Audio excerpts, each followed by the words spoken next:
All right, guys. Thanks again for tuning in. I appreciate every one of you. Got this one here. This thing is pouring out dinosaur juice, and so we got to figure out where it's coming from. Um, so I'll take a look around,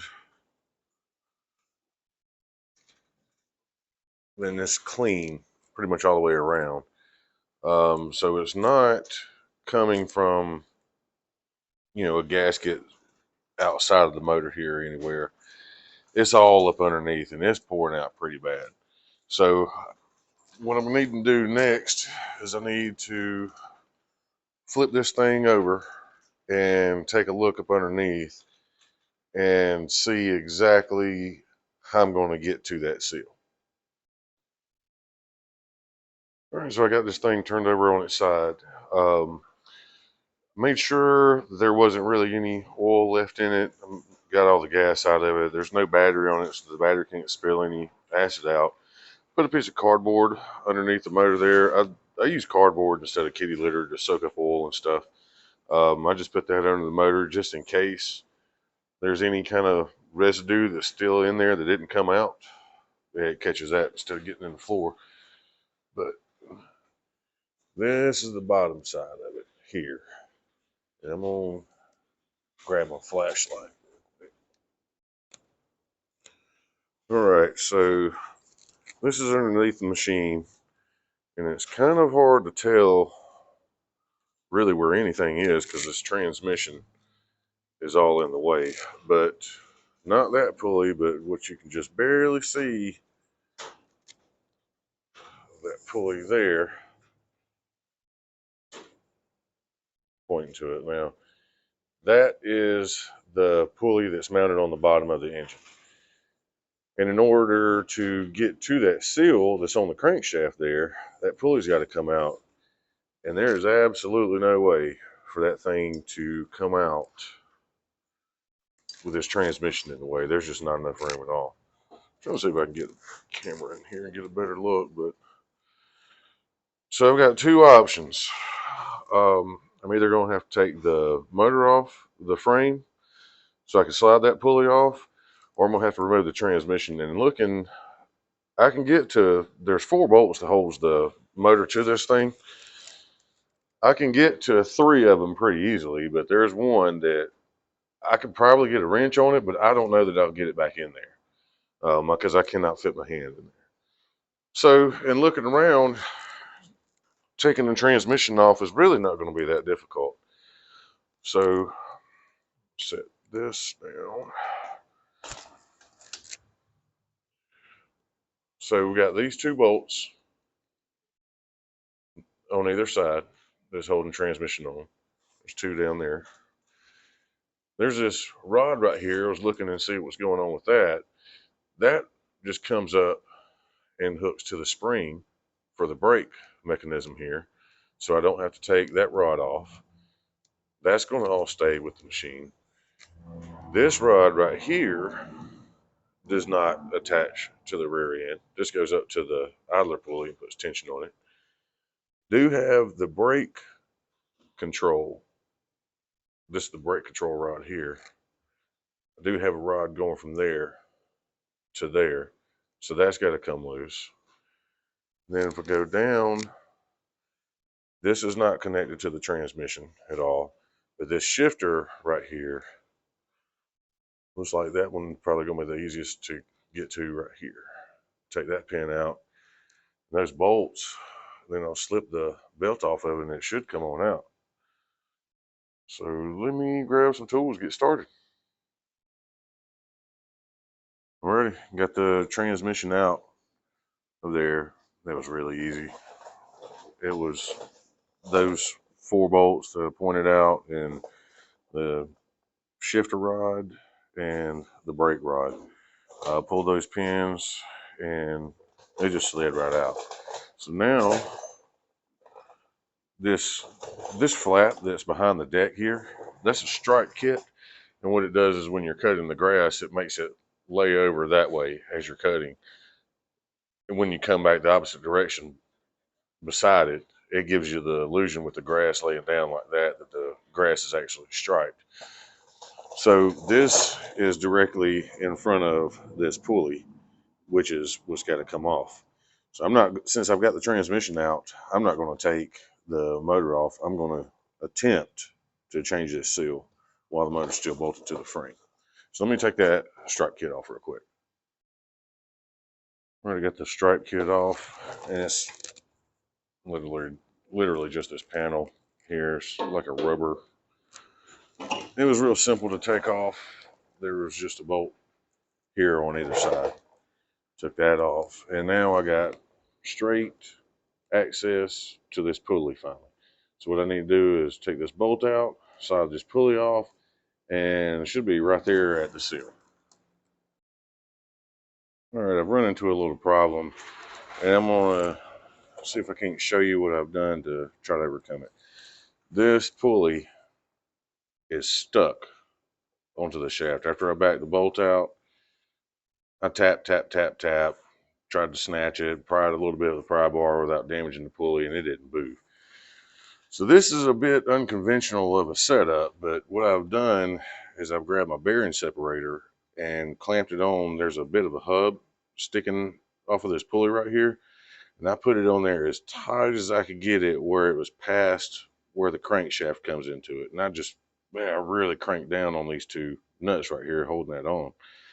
Then I've run my pulley studs, the puller studs, into that. We got the crossbar on it and the push bar, or whatever you want to call that.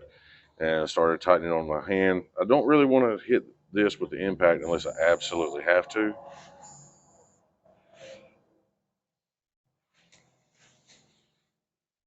So I've been running that in, and it's pulled it a little bit. So now, and I've got the bolt in there so that I'm pushing against the bolt and not pushing down in the threads and messing up the top of the threads. So now that I've got it pulled some, I'm gonna back this out a little bit more. I can back this bolt out a little bit.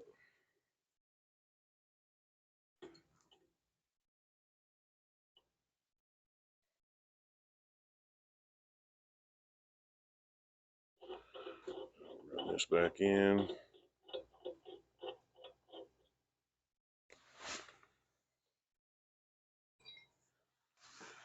My wrench on the end. That's the wrong one.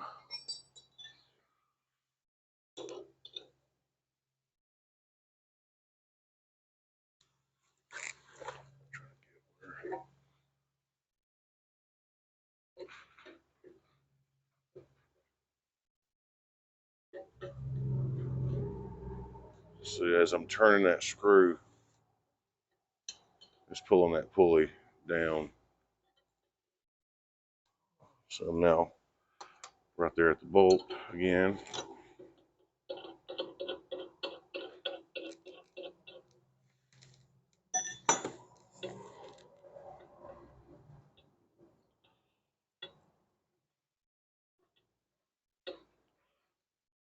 Loosen that up some more.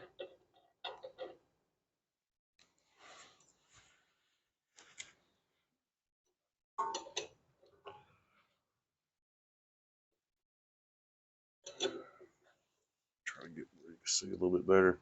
But as I'm tightening that down, it's bringing the pulley closer to that bolt there. So you see, it's closing up this gap right here.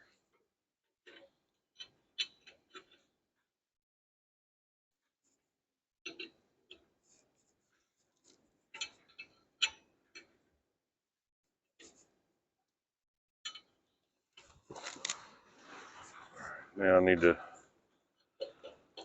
loosen this up again.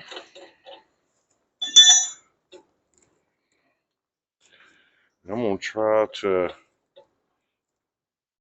go ahead and take this bolt out and see if I can't just pull these pulleys right on off.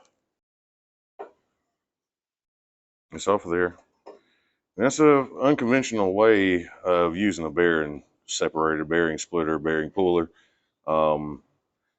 Sometimes you have to use a wrench as a hammer, but I've got this thing off. So now I got a straight shot at the seal, which is right there. So I'm gonna clean this up a little bit in here, and I'm gonna show you how I take and change the seal.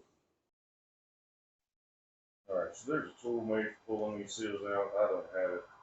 I always just take a small drill bit and drill a hole in the race, the outer lip of the seal right there. Don't go far in there, just as soon as you feel the drill bit go through.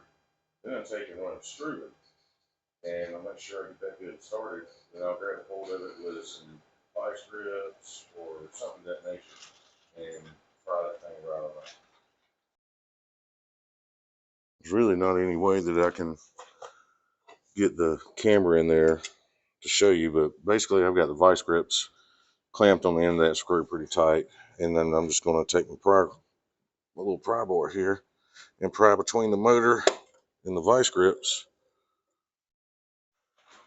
There she is.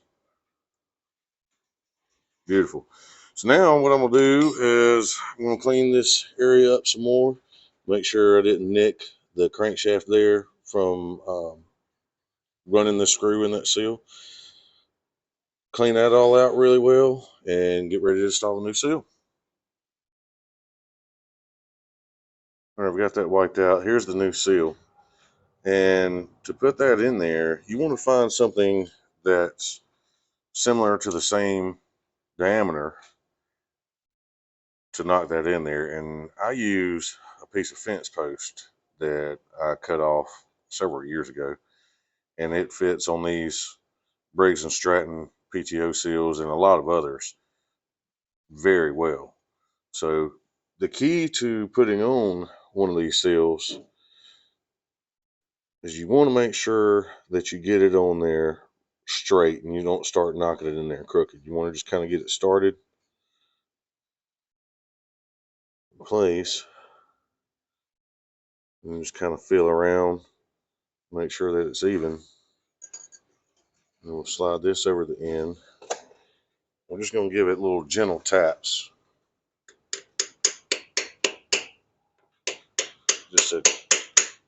just to get it started, and kind of feel around. See, it's a little lower here, so it's going in more here than it is there. So we need to start working, tapping around this side over here.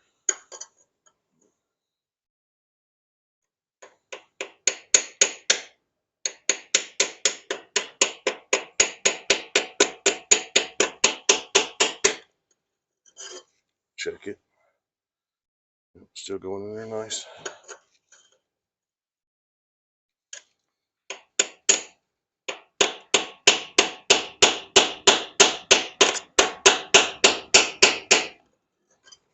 She's just about there.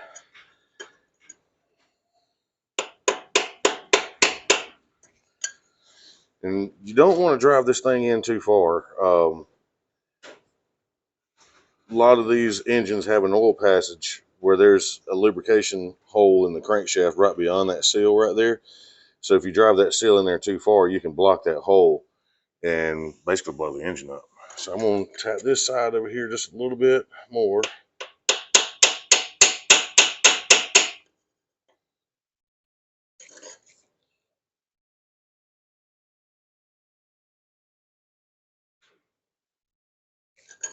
Just a little bit.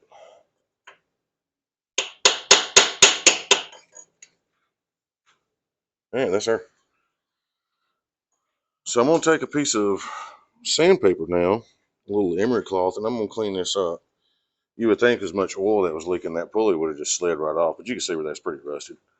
So I'm going to take some emery cloth and I'm going to clean that up real quick. And I've got the seal installed, I cleaned up the shaft, got the pulley slid on, got the belt going to the deck put back on, and now I guess the next step would be I need to go ahead and put the strike kit back in and put the transmission back in it. So I'll throw the strike kit back in it real quick. All right, the strike kit is back in it. It was just those two bolts, one on either end. So now I'm going to put the transmission back in it and get this thing sit back on the ground. All right, she's back on all four wheels now. It went pretty easy. I didn't really have any problems. It wasn't really that difficult. The next thing I'm going to do before I put oil in it, and anytime I have the chance on these engines to be able to take this thing out, I will, because they work loose over time. So I like to take these out, put some thread tape, thread sealing on them, and then tighten them back in when there's no oil in it. Tighten them down where they get really good and tight so they don't leak, because a lot of times that's a source of leak. These things just work loose from oil changes. And oil capacity on this thing, I'm not really exactly sure how much it holds, but usually for single cylinder engines, I start out with a half a quart and then check it and go from there. Two cylinder engines, I usually start with a quart and then go up from there um, until I get it to the proper full level. But anyway, that pretty much wraps it up for this video. Appreciate you checking it out. If you liked what you saw, give it a big old dirty thumbs up and hit the subscribe button, and I will see you on the next one. Thanks.